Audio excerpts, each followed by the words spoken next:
Shalom, shalom, shalom, Israel. Brother Amos with the Watchman for Israel. First and foremost, as we always do, we're going to give all praise and honor and glory unto Yahweh, Bahashem Yahushua, to the brothers pushing this truth and strong sincerity, laboring on the highways and byways, doing all they can for the hopeful elect and for the nation of Israel. I want to give y'all a strong shalom to the sisters holding down in the households, reverencing their husbands, being a teacher of good things to the younger women and unto the children. I want to give y'all a strong shalom as well.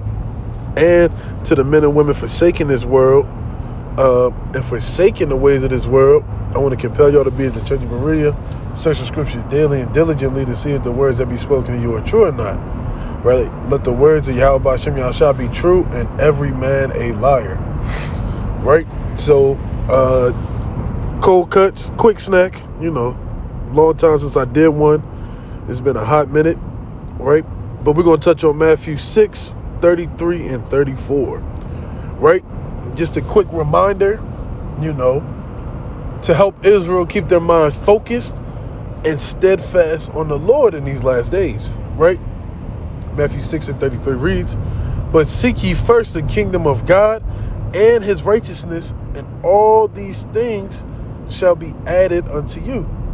So to increase, not just in physical and carnal things, but in knowledge, right? Faith, brotherly love, charity, right? You got to seek the kingdom of heaven. What does that mean to seek the kingdom of heaven? Search out the things that please the Most High, because it's written in the books. The prophets of old have told us through the spirit of Yahweh Shem Yahushua how to please him, how to move in the spirit, how to not forsake the Lord, how to give your all unto the Lord, right?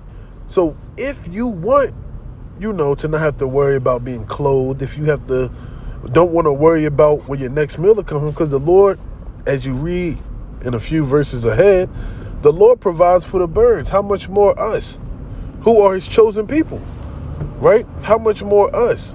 So don't give thought and cares of the things that may hinder you from growing, right? Oh man, I gotta work, these bills. Right, the Lord always makes a way, right?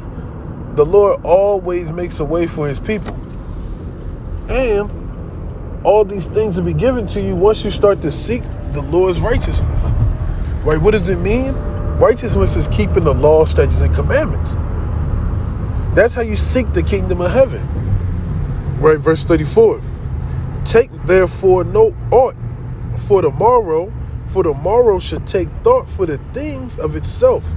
Sufficient unto the day is the evil thereof." So a lot of people get consumed with the things that they have no control over. Like, what's it going to be like tomorrow? Oh, what may happen tomorrow? Oh, I'm so worried about how it's going to go tomorrow. Today is full of evil, calamities, trials, right? Ups, downs, depression, wrath, malice. These things we got to deal with today, right? Dealing with the things of tomorrow is going to be way more wicked. You're going to have double wickedness on your plate that you got to battle. So be mindful, right? Be mindful of the things that you're thinking about and set your affection on things above, right? Think about the things above. You don't got to think about the things of this world, right? Think about all the wonderful, glorious things that the Lord has already waiting for us if we keep the commandments and we be part of the elect.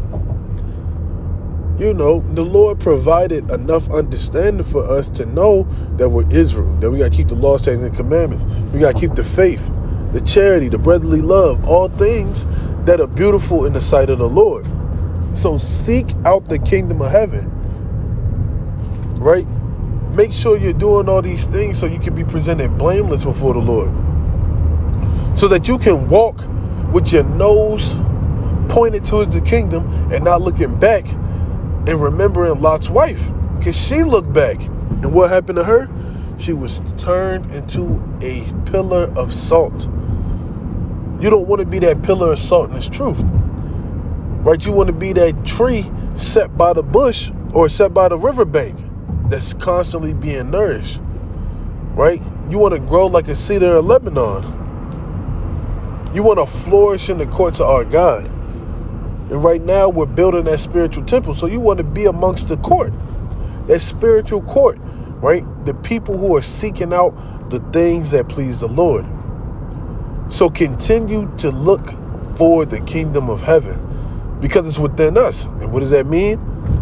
We are the kingdom of heaven. So we have to make sure we're preparing ourselves spiritually for what's to come on the earth. You can't think that you can be in the kingdom of heaven and still act as if you're in America, or act as if you're in one of these countries that we were scattered to.